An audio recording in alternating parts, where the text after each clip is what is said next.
জ্বালা যন্ত্রণা করে, ওষুধ কিনতেও পারি না।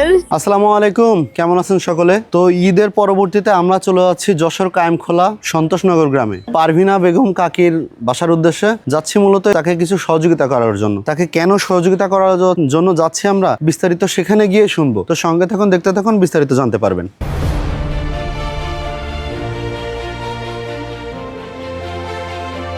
তো দেখতে পাচ্ছেন অলরেডি আমাদের শরীফুল গাজী ভাইয়ের এই বাসায় চলে আসছে। এসে আমার তো সাথে রফিকুল ভাই আছে, তো এসে যা শুনছি তার থেকে বেশি ভয়াবহ। ভাবি আসলে বলার মতো তো পরিস্থিতি কিছু নাই। আমি জানি আপনি অনেক অসুস্থ। আমার ছোটবেলায় মা বাপ মরে গেছে, ইনার সাথে বিয়ে দিয়েছে আমার চাচারা। এখন আমার ওই সাইডে বাচ্চা নিয়ে আমি কি করে খাবো? আমি অসহায় লোক। আমার স্বামী তো চলতে ফিরতে পারে না, সংসারে অনাটল থাকে। এখন আমার বাচ্চাদের মুখে আমি কি করবো? হাত তুলে দেবো? আমি তো পরের বাড়ি কাজ করতেও পারি না। আর আমার গায়ে ঘা পেকে রস গলে জ্বালা যন্ত্রণা করে, ওষুধ কিনতেও পারি না, ঠিক মতন সিলাইন পানিও দিতে পারি না। আর কি করবো ভাই আপনাদের কাছে? এর আগে অপারেশন করা হয়েছিল তো ভাবি, তাই না?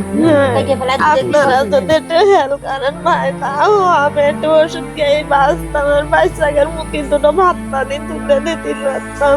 এই পরিস্থিতি, সে অসুস্থ হয়ে আছে, তারপরেও কিন্তু তার চিন্তা, তার চারটে বাচ্চা নিয়ে। কি বলবো, বলার ভাষা তো নাই। আমরা দেখতে পাচ্ছি সে এখানে এভাবে আছে। শরীফুল ভাই উনি অলরেডি কিন্তু নিজে অসুস্থ। দেখছেন উনি কিছুদিন আগে অলরেডি অ্যাক্সিডেন্ট করেছে, পায়ের অবস্থা খারাপ। এর আগে উনি সাতটা বিল্ডিং কাজ করতে গিয়ে পড়ে অলরেডি সে পঙ্গু হয়ে গিয়েছে। তার ইনকামের অবস্থা কিন্তু নাই। সে নিজেও এখন যে ইনকাম করে তার ফ্যামিলিকে সাপোর্ট করবে, সেই জায়গা থেকে তো আমাদের ভাবি অলরেডি ক্যান্সারে আক্রান্ত হয়েছে। তার ওষুধ কেনার টাকা সেখান থেকে কি জোগাড় করবে? সে তার ফ্যামিলি খাওয়া দাওয়ার ভরণ পোষণের ব্যবস্থা করতে পারছে না। মানে আমরা সমাজ যারা বসবাস করতেছি, যাদের একটু চলে ফিরে খাইতে পারি, তারা যদি আগায় না আসি তাহলে তারা বসবাস করবে কিভাবে? আমরা বসবাস করতেছি, নিজেদের খাবার দাবার ভরণ পোষণ করতেছি, ঈদ পালন করতেছি।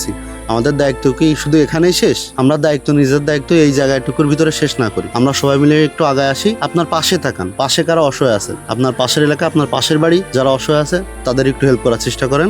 ঠিক সেম ভাবে যদি আমরা নিজের পাশের বাড়ির লোকজনকে একটু দেখার চেষ্টা করি, দেখবেন সারা বাংলাদেশ সুখী হয়ে গেছে, ভালো হয়েছে। কেউ এইভাবে পড়ে থাকবে না, অসুস্থ হয়ে পড়ে থাকবে না। তো আজকে আমরা অফিলাক্স বিউটি ফাউন্ডেশনের মাধ্যমে আমাদের শরীফুল ভাই এবং পারভিন বেগম ভাবিকে কিছু দেওয়ার চেষ্টা করতেছি, যাতে একটু ওষুধপত্র কিনে খাইতে পারে। পরবর্তীতে আপনারা যদি আমাদের সঙ্গে থাকেন, আমরা অবশ্যই তাদের জন্য ভালো কিছু করার চেষ্টা করব। আপনাদের কাছে দোয়া চাচ্ছি, আপনারা আমাদের জন্য দোয়া করবেন, ভাবির জন্য দোয়া করবেন, যেন এই পরীক্ষা থেকে সে পরিত্রাণ পাইতে পারে এবং সুস্থ হয়ে আমাদের মতো করে চলাফেরা করতে পারে। এখানে শেষ করছি। আল্লাহ হাফেজ।